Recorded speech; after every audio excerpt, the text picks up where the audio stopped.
しかし通帳の最後のページに1枚の紙が挟まっていた。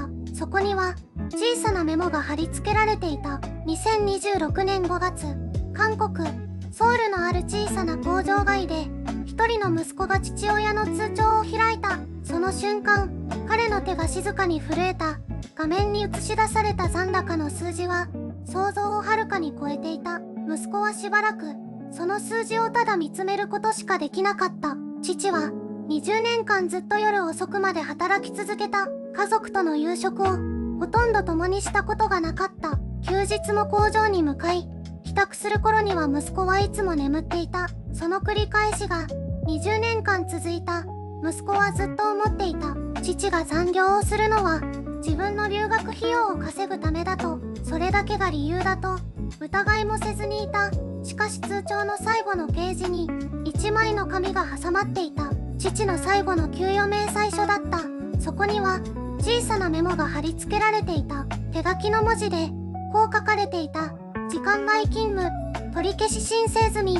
息子はその文字を何度も読み返した。父は目標の金額に達した時点で残業をやめていた。それ以上稼ぐ必要はないと自ら申し出ていたのだ。しかし通帳には目標を大きく上回る金額が残っていた。息子は気づいた。父が積み上げてきたのはただのお金ではなかったのだと。20年分の夜がそこに静かに眠っていた。父の疲れた背中が、削られた睡眠が、諦めてきた無数の時間が全てその数字の中に込められていた。息子はその日留学に行かないことを決めた。誰かに相談したわけでも父に言われたわけでもなかった。ただ通帳を見た瞬間に自然とそう決まっていた。お金は返せる。でも父が使い果たした20年の夜はもう二度と戻らない。その事実が静かに、しかし確かに息子の胸に刻まれた。これは一人の父親が家族に残した言葉のない手紙の物語だ。ではこの父と息子がどんな人物だったのか。次は二人の素顔に迫っていこう。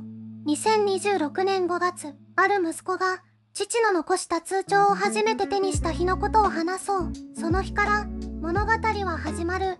父の名は田中誠一。1968年、愛知県の小さな町に生まれた。裕福ではなかった。家族を養うために若い頃から体を動かすことが当たり前の日々だった。高校を卒業してすぐ地元の自動車部品工場に就職した。選択肢が多かったわけではない。ただ目の前にある仕事を黙って続けることを選んだ。それが誠一という人間だった。言葉数は少なかった。感情を表に出すこともほとんどなかった。家では無口で、食事が終われば早々に部屋に引き上げる。そんな父を息子の誠治はどこか遠い存在として見ていた。誠治は1995年生まれ、父とは27歳差だった。幼い頃から本を読むのが好きで、学校の成績も悪くなかった。将来は海外で学びたいとぼんやりと夢を描いていた。父がそれを聞いたのは誠治がまだ中学生の頃だった。留学か、いくらかかるんだ。父はそれだけ言ってまた黙った。怒るでもなく否定するでもなく、ただ静かに受け止めた。その夜から父の残業が少しずつ増えていった。誠治はそのことに長い間気づかなかった。工場での仕事は決して楽ではない。夏場は熱気がこもり、冬は鉄の冷たさが手に伝わる。夜間の残業は体にこたえる。それでも誠一は続けた。一日も欠かさず黙々と同僚たちが定時で帰る中、誠一だけが工場の灯の下に残った。田中さん、また残業ですか？あ、それだけだった。理由を語らなかった。ただ工場の記録には確かに残っていた。20年間月平均60時間を超える残業。その数字が誠一の選択の深さを静かに証明していた。息子は勉強を続けた。父は工場に通い続けた。二人の間には多くの会話がなかった。しかし確かなつながりがあった。言葉ではなく行動という形で結ばれた父と息子の時間があった。次はその二人がどんな形で互いを感じ、やがて交差していくのか。二人の出会い直しの瞬間に迫っていこう。父と息子の間にはもともと言葉が少なかった。誠一は寡黙な人間だった。家に帰れば食卓に座り黙って食事をし、翌朝また工場へ向かう。それが息子の匠が物心ついた時から変わらない日常だった。匠は幼い頃、父がなぜいつも疲れた顔をしているのか理解できなかった。夜遅くに玄関の音がする。重いブツの音。それが父の帰宅を知らせる合図だった。匠はいつも布団の中でその音を聞きながら眠りについた。父が隣に座って話しかけてくれた記憶はほとんどない。しかし不思議と孤独ではなかった。あの重い足音が確かに自分のためになっているとどこかで感じていたからかもしれない。転機は匠が15歳の秋に訪れた。学校の課題で家族の仕事を調べるという宿題が出た。匠は初めて父に正面から質問した。お父さん、工場で何をしているの？誠一はしばらく黙っていた。それから作業着のポケットから小さなメモ帳を取り出した。びっしりと数字が並んでいた。部品の寸法、工程の記録、検品の数値、几帳面な字で毎日書き続けられたものだった。これを正確にやることが俺の仕事だ。それだけだった。しかし匠にはその一言が深く刺さった。父は語らなかった。しかし毎日積み上げてきたものがそこにあった。言葉ではなく積み重ねで語る人間だと匠は初めて気づいた。その年の冬、工場で大きなトラブルが起きた。製品の一部に不良が見つかり、誠一の部署が対応に追われた。連日帰宅が深夜を超えた。匠は何もできなかった。ただ父のために温かい味噌汁を作って待った。最初の一度だけのつもりだった。しかしそれがいつの間にか続いた。誠一は毎晩黙って飲んだ。ありがとうとは言わなかった。ただ茶碗を丁寧に流しに置いた。それが感謝の形だった。二人はその冬、言葉なしに何かを共有した。父の背中が少しだけ近くなった気がした。その感覚は小さかったが確かだった。この出会い直しの瞬間がやがて大きな転換点へとつながっていく。2026年5月のことだった。誠一は父の部屋の引き出しを開けた。そこには一冊の通帳があった。古びた、何の飾り気もない通帳だった。ページをめくった手が止まった。残高を見た瞬間、息が詰まった。目標としていた金額を大きく上回っていた。20年間の夜勤がそのまま数字になって積み重なっていた。誠一はしばらく動けなかった。父は何も言っていなかった。留学の費用が足りているとも十分だとも一度も口にしなかった。ただ毎朝暗いうちに工場へ向かい深夜に黙って帰ってきた。それだけだった。通帳の最後のページに1枚の紙が挟まっていた。最後の給与明細書だった。印字された数字の隣に手書きのメモが貼り付けられていた。時間外勤務、取り消し申請。その6文字を読んだ時、誠一の目から涙がこぼれた。父はようやく残業をやめようとしていた。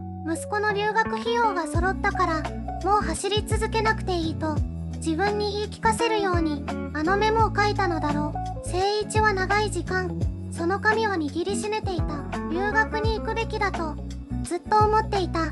父が20年かけて作ってくれた道だからその道を歩くことがせめてもの恩返しだと信じていた。しかしそうではなかった。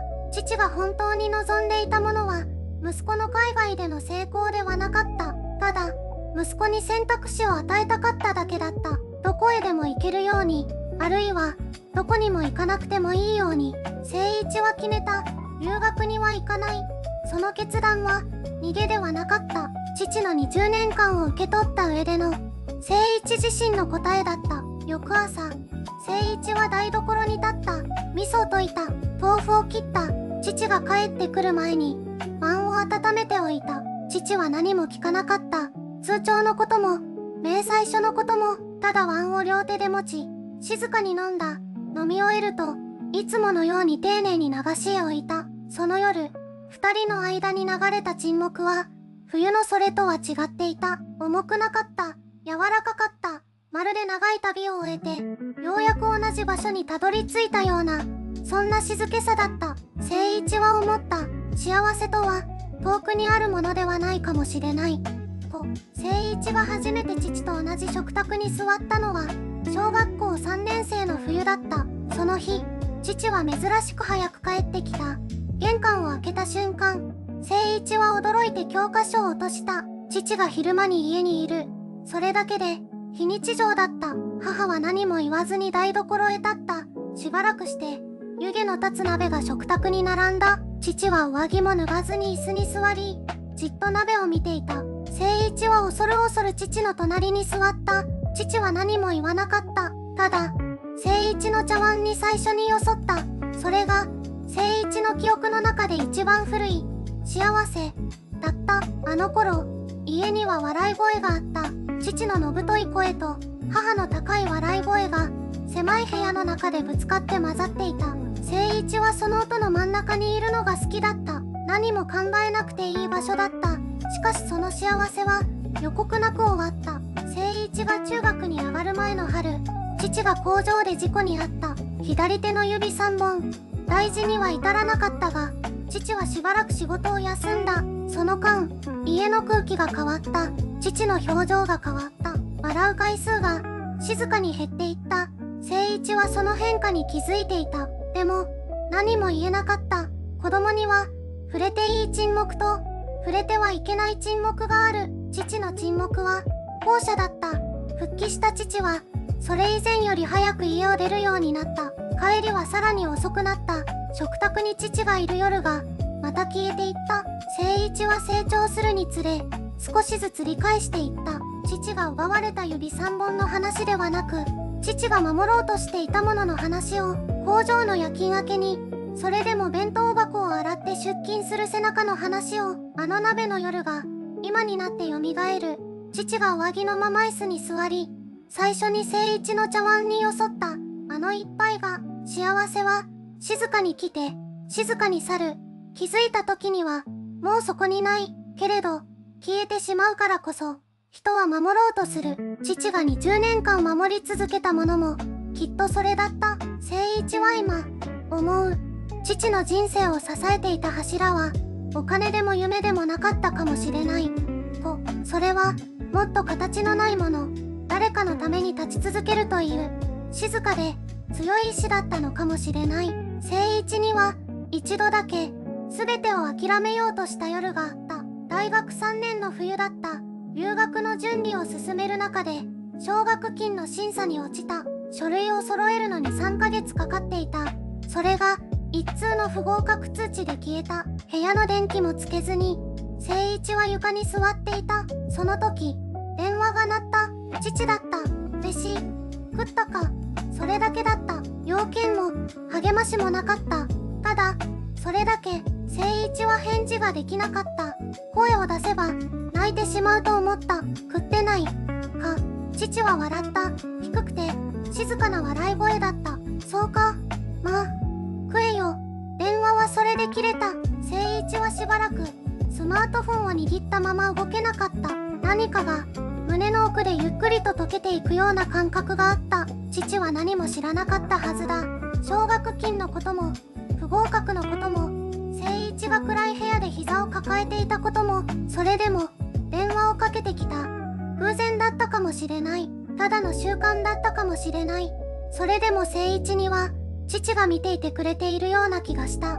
遠くから、静かに、翌朝、誠一は再び動き始めた。別の奨学金を探した。書類をもう一度揃えた。諦めなかった。あの電話があったから、と断言はできない。けれど、あの夜に父の声を聞いていなければ、翌朝の自分はいなかったかもしれない。と今は思う。支えというのは、大きな言葉で語られるものではないのかもしれない。頑張れ。でも、信じている。でもなく、ただ、飯、食ったか、という、何気ない一言。それが、誰かの柱になることがある。父は工場で20年間、夜遅くまで働き続けた。その間、大きな言葉を残した記憶は、誠一にはほとんどない。口数の少ない人だった。感情を表に出さない人だった。それでも誠一は、一度も父のことを遠いと感じたことがなかった。なぜだろう、とずっと思っていた。今ならわかる気がする。父はいつも、そこにいた。派手な形ではなくても、声高に愛を語らなくても、毎朝同じ時間に家を出て、毎晩同じ疲れを抱えて帰ってきた。その繰り返しが、誠一の足元を固めていた。人は、柱があるから立っていられる。その柱は、時に言葉ではなく、存在そのものだ。2026年5月、父の通帳を手にした誠一は、もう一度あの冬の夜を思い出した。何かが変わろうとしていた。何かが変わろうとしていた。誠一はその感覚をうまく言葉にできなかった。胸の奥に小さな石が落ちたような感触。静かで重く、でも確かな揺れ。父の通帳を閉じて、誠一はしばらく動けなかった。テーブルの上に置かれたその一冊が、まるで別の生き物のように見えた。2026年5月のことだった。窓の外では、初夏の風が木の葉を揺らしていた。何もかもが普通の午後だった。でも誠一の中では、何かが静かに崩れ、そして積み直されていた。目標の金額を超えていた。それが、最初に気づいたことだった。父は、ただ働いていたのではなかった。計算していたのだ。息子のために、ずっと、20年間、毎晩工場に残り、体を削り、それでも足りないかもしれないと恐れながら、一円一円を積み上げてきた。誠一は留学に行かないことを決めた。誰かに相談したわけではなかった。気づいたら、そう決まっていた。父のお金で異国の土を踏むことが、どうしても正しいと思えなかった。それは逃げではなかった。これまでの自分なら、チャンスをつかむことこそが正解だと信じていた。でも今は違った。何かを受け取ることと、何かを引き継ぐことは、全く別のことだと気づいていた。最後の給与明細書を見たのは、その翌日だった。一枚の付箋が貼られていた。超過勤務取り消し申請。その走り書きを見た瞬間、誠一の喉が詰まった。父は、もうやめようとしていたのだ。息子の分が揃ったと、分かっていたから、20年間休まなかった夜残業を、父は自分の手で終わらせようとしていた。それが遺言のように見えた。声ではなく、一枚の紙に刻まれた、父の最後の決意。誠一は長い時間、その明細書を握りしめていた。涙は出なかった。ただ、静かに何かが決まっていくのを感じた。これが変化だと、誠一は思った。大きな出来事ではない。誰かに称えられるような決断でもない。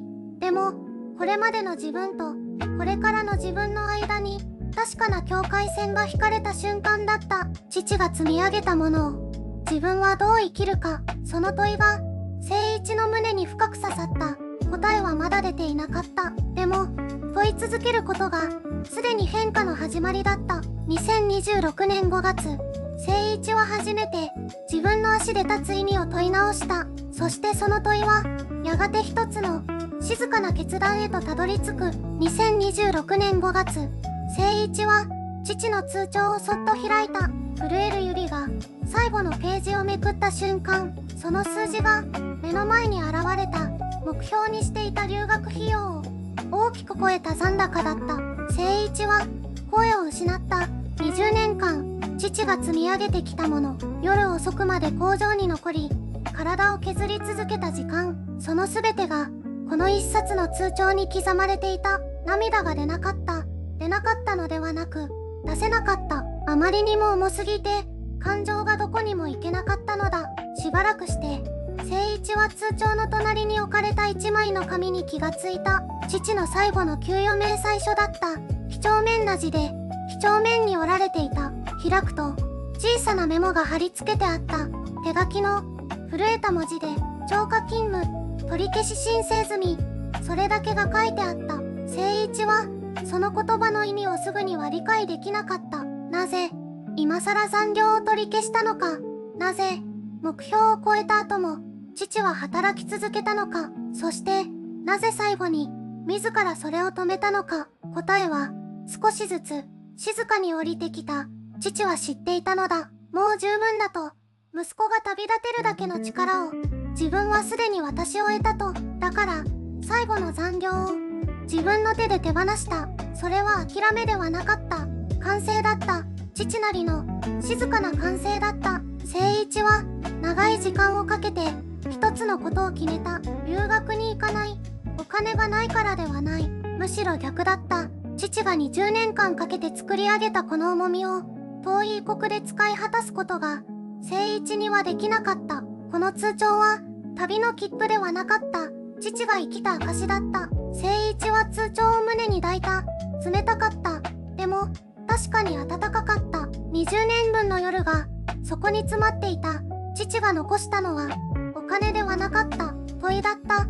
お前はこの先どう生きるのかという声なき問いだった。誠一はまだ答えを持っていなかった。でもこの瞬間から自分の足で歩み始めることだけは決まっていた。父の通帳は今も誠一の手元にある。一度も使われていない。あれから3年が経った2026年の春、誠一は今日本にいる。留学ではない。働いている小さな設計事務所で毎日図面を引いている。給料は多くない。残業もある。でも誠一は一度もその仕事を嫌だと思ったことがない。父の工場と規模は違う。でも何かが似ていると感じる。誰かのために手を動かすということ、その重みが今ならわかる。通帳は今も引き出しの中にある。封筒に入れたまま一度も開いていない。使う気になれないというより使えない。あの数字はもうお金ではないから、父が20年かけて積み上げた時間そのものだから。同僚に父のことを話したことがある。すごいお父さんだねと言われた。誠一は少し黙った。それからこう答えた。すごいかどうかはわからない。ただ真剣だったと思う。その言葉を口にした瞬間、喉の奥が熱くなった。父は華やかな人ではなかった。目立つ人でも言葉の多い人でもなかった。ただ毎朝同じ時間に起きて同じ道を歩いて同じ工場に入った。それだけを20年続けた。誠一はかつてそれを地味だと思っていた。今は違う。あれが一番難しいことだったと知っている。毎日続けること、誰にも見られなくても続けること、結果が出なくても続けること。父はそれをやり遂げた人だった。誠一は今少しだけ父に近づけている気がする。まだ遠い。でも確かに歩いている。去年の冬、誠一は父の墓に報告をしに行った。就職しましたと言った。留学はしませんでしたと言った。でもちゃんと生きていますと言った。風が吹いた。答えなのか偶然なのかわからない。でも誠一はその風をありがとうと受け取ることにした。父が残したものは通帳だけじゃなかった。背中だった。何も言わずに歩き続けるあの背中だった。誠一はこれからもその背中を思い出しながら生きていく。派手じゃなくていい。遠くなくていい。ただ真剣に。父がそうしたように、あなたは今日誰かの背中を思い浮かべましたか？何も語らずただ歩き続けた人の背中を。誠一の父は20年間工場で夜遅くまで働き続けました。特別なことは何も言いませんでした。ただ毎朝出かけて毎晩遅く帰ってきた。それだけです。でもその通帳には20年分の時間が刻まれていました。目標の金額を超えた数字がそこにありました。誠一は留学に行きませんでした。遠くへ行くことより大切なものがあると気づいたからです。父の最後の給与明細には小さなメモが貼られていました。超過勤務、取り消し申請。それは息子がもう十分だと言える日を父が静かに待っていたという証でした。頑張り続けることをやめた瞬間ではなく、もう十分だと思えた瞬間の記録でした。愛は言葉では伝わらないことがあります。でも行動は残ります。通帳に残り、給与明細に残り、見送る背中の記憶として残ります。あなたの周りにもきっといるはずです。何も言わずにただあなたのために動き続けている人が。その人は今日も誰かに気づかれないまま静かに歩いています。2026年の今、私たちに必要なのは華やかな言葉ではないかもしれません。ただ真剣に生きること。派手でなくていい。遠くなくていい。父がそうしたように誠実に一歩ずつ。もし今日この話があなたの心に何かを残したなら、大切な人のことを思い出してください。まだ間に合います。ありがとうと伝えることができる時間が今日もあります。最後まで見てくださってありがとうございました。